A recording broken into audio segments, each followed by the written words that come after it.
அனைவருக்கும் வணக்கம். பீமா வாஸ்து தமிழ் சார்பாக அனைவரையும் வரவேற்கிறோம். ஓகே, இடம் வாங்குறது, அதாவது இடம்னு இல்லை, நிலம்னு வச்சுக்கலாம். ஒரு நிலம் வாங்குறோம், இடம்ன்றது பிளாட்டு. இன்னைக்கு அதுக்கு ஓரளவு ரெகுலரைசேஷன்லாம் வந்துருச்சு.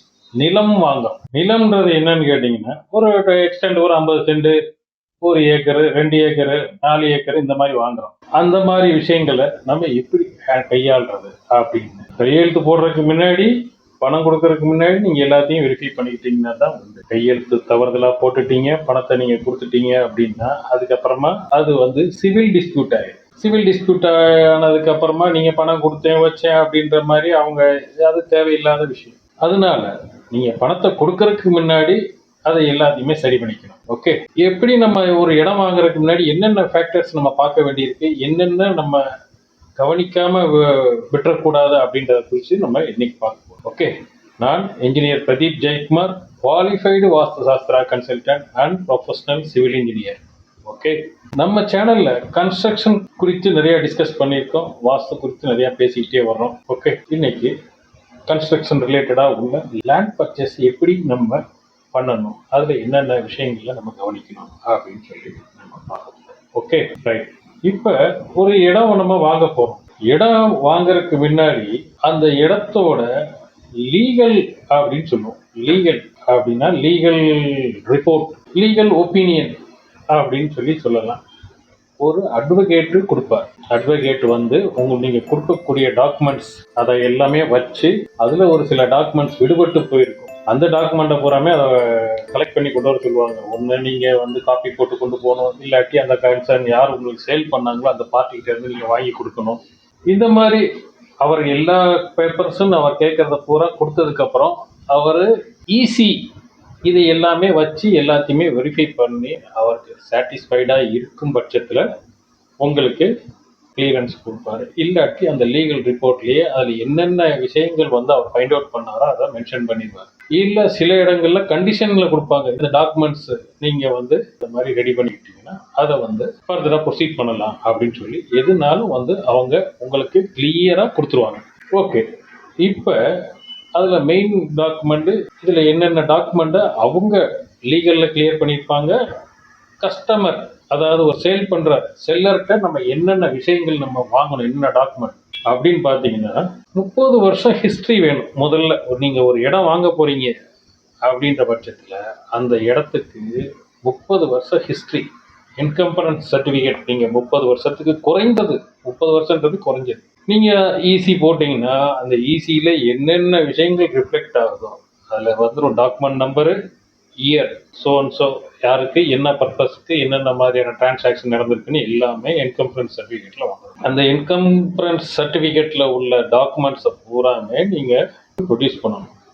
அப்போ தான் ஒரு லாயர் அதை வச்சு ஒரு முடிவுக்கு வர முடியும்.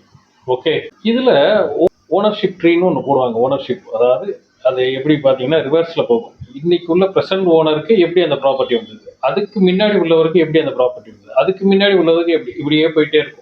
இப்போ இதில் ஏதோ ஒரு பிரேக் இருக்குன்னு வைங்க, திடீர்னு ஒருத்தர் இருக்க, அவருக்கு அடுத்தாப்புல உள்ளவருக்கான டாக்குமெண்ட் நம்மகிட்ட இருக்காது, இல்லாட்டி ப்ரூஃப் இருக்காது. இந்த மாதிரி விஷயங்கள்லாம் நமக்கு ஒரு என்ன சொல்றதுன்னா, அந்த மாதிரியான ப்ராப்பர்ட்டியை தவிர்த்துறது ரொம்ப நல்லது. ஏன்னு கேட்டீங்கன்னா, அந்த பிரேக் இருக்கிறது ஒரு சிலர் டாக்குமெண்ட் காணாம போச்சு வச்சுச்சு அப்படின்னா அதுக்கு கம்ப்ளைண்ட் பண்ணி எஃப்ஐஆர் ஃபைல் பண்ணி அதை பேஸ் பண்ணி டூப்ளிகேட் டாக்குமெண்ட், எஸ்ஆர்ஓ சர்டிஃபை பண்ணது, சப் ரிஜிஸ்டர் ஆஃபீஸர் சர்டிஃபை பண்ண டூப்ளிகேட் டாக்குமெண்ட் வச்சிருப்பாங்க. அதுவே போதும். அது இல்லை, டாக்குமெண்ட்டும் இல்லை, அதுவும் இல்லை, எங்களுக்கு டாக்குமெண்ட் நம்பரே தெரியாது, தொலைஞ்சு போச்சு அப்படின்லாம் நிறைய பேர் சொல்லுவாங்க. அந்த மாதிரி விஷயங்களை நம்ம ரொம்ப கேர்ஃபுல்லாக ஹேண்டில் பண்ணணும். நீங்கள் லீகல் ஒப்பீனியன் கொடுக்குறவர்கிட்டே நீங்கள் கேட்டிங்கன்னா எப்படி அது அப்படின்னா அவங்களே அதுக்கு மாதிரியான விஷயங்கள் அந்த மாதிரி இருக்கும் பட்சத்தில் கரெக்டாக போகுது, நமக்கு ப்ராப்பர்ட்டி ட்ரீ கரெக்டாக போகுது, நமக்கு முன்னாடி அடுத்தடுத்து ஓனர்ஷிப் எல்லாமே கரெக்டாக இருக்காங்க, லீகல் ஹேர்ஸ் எல்லாமே கரெக்டாக வர்றாங்க, ஓகே, ஒன்றும் பிரச்சனை இல்லை. நடுவில் யாராவது ஒருத்தர் தவறி இருந்தாருன்னா அவருக்கான டெத் சர்டிஃபிகேட் ப்ரொடியூஸ் பண்ணியிருக்காங்க, right. Bima Homes and Properties, an ISO certified construction company with rich experience in construction. More than 750 satisfied customers across Tamil Nadu. Our team of architects, engineers, consultants, and interior designers with strong project experiences.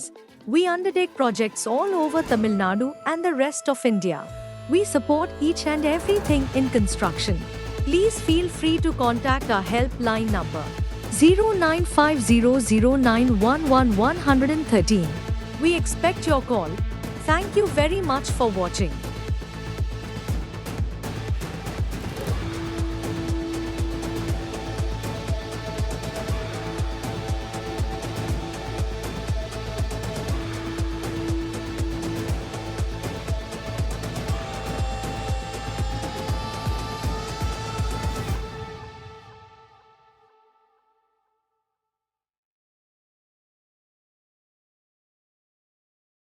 கிளியராக வந்து நமக்கான process எல்லாமே முடிஞ்சிருச்சு. Okay, இதை வந்து மெயினாக பார்க்கணும். Mother டீடில் base பண்ணி இதை எல்லாத்தையுமே செக் பண்ணணும். ஓகே, அடுத்து பட்டா பார்க்கணும். பட்டா வந்து செல்லர் பேரில் இருக்கணும். கடைசி ஓனர் யாரோ அவரோட பேரில் பட்டா இருக்கணும். அதுக்கு முன்னாடி உள்ள ஒரு பேரில் இருக்குது, இல்லை அதுக்கு முன்னாடி உள்ள ஒரு பேரில் இருக்குது.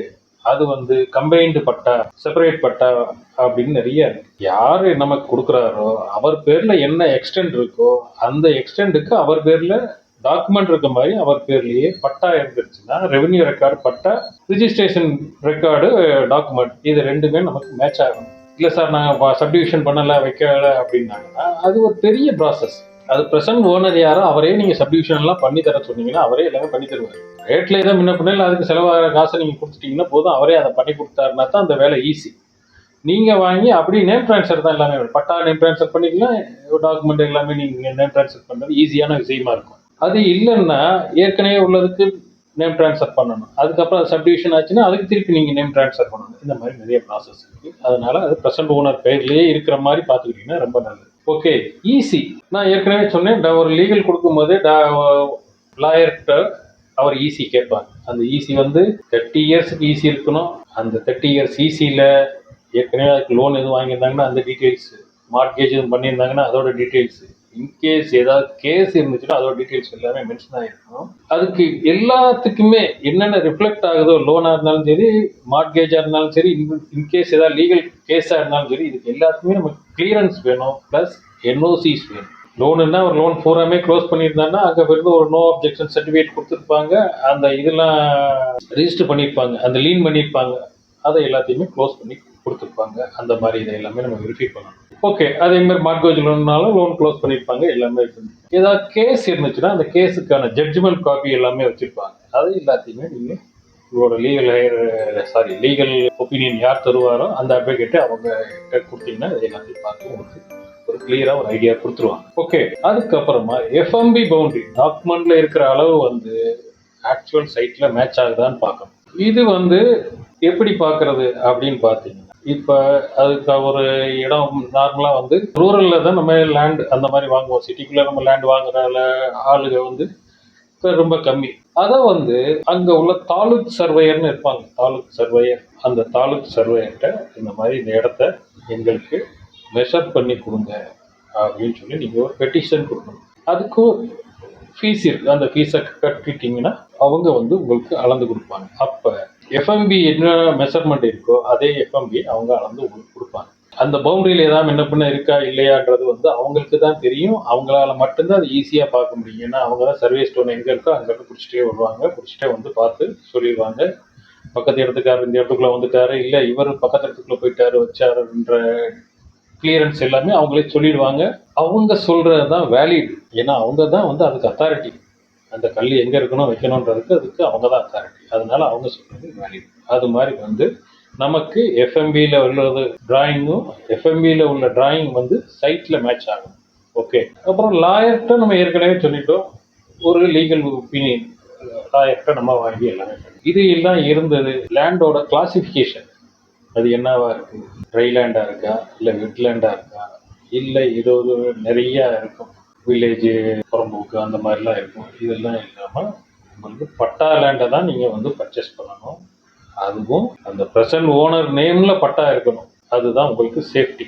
ஓகே, இது எல்லாத்தையுமே வந்து நீங்கள் அனலைஸ் பண்ணி அதுக்கான அப்ராப்ரியேட் ஆட்கள், ஒரு லீகல் ஒப்பீனியன்னா நல்ல ஒரு லாயர்கிட்ட நீங்கள் இது பண்ணிட்டீங்கன்னா உங்களுக்கு ஈஸியாக இருக்கும். இதில் ரியல் எஸ்டேட் புரோக்கர் ஏதாவது சொல்கிறாரு, இல்லை ப்ரொமோட்டர் சொல்கிறாரு அப்படின்னு சொல்லிட்டு நீங்கள் வந்து அவங்க சொல்கிற விஷயங்களை அப்படியே நீங்கள் எடுத்துக்கிட்டு நீங்கள் அது நிறையா விஷயங்கள் உண்மையாகவும் இருக்கலாம், உண்மை இல்லாமலும் இருக்கலாம். ஏன்னு கேட்டிங்கன்னா ஒரு ப்ரொமோட்டர் அவருக்கே நிறைய விஷயங்கள் தெரியாது, வரப்போகுது வருது வைக்குதுன்னு என்னத்தையும் அவனை சொல்லுவார்.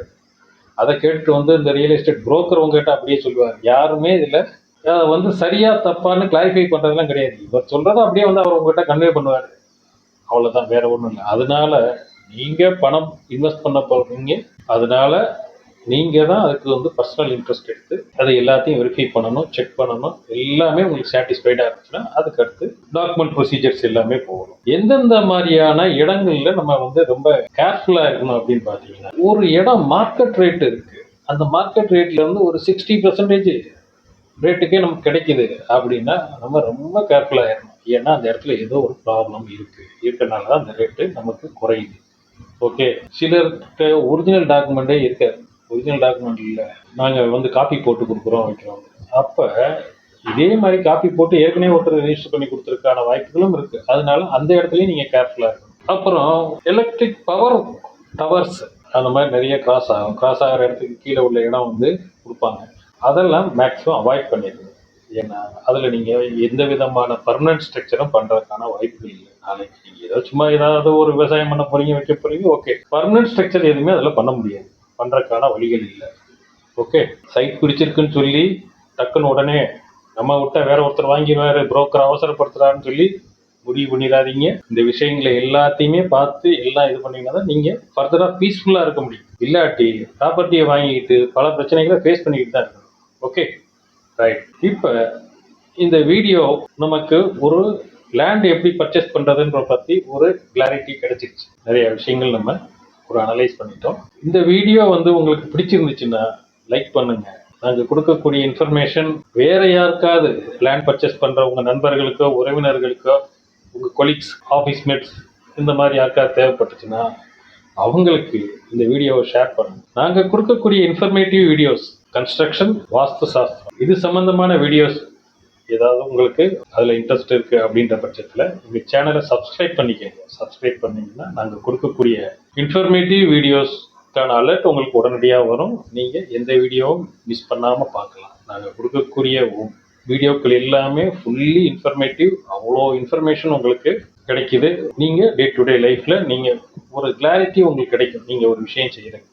Okay, right. தொடர்ந்து உங்களோட ஆதரவை எங்களுக்கு கொடுங்க. நன்றி, வணக்கம், வாழ்க வளமுடன்.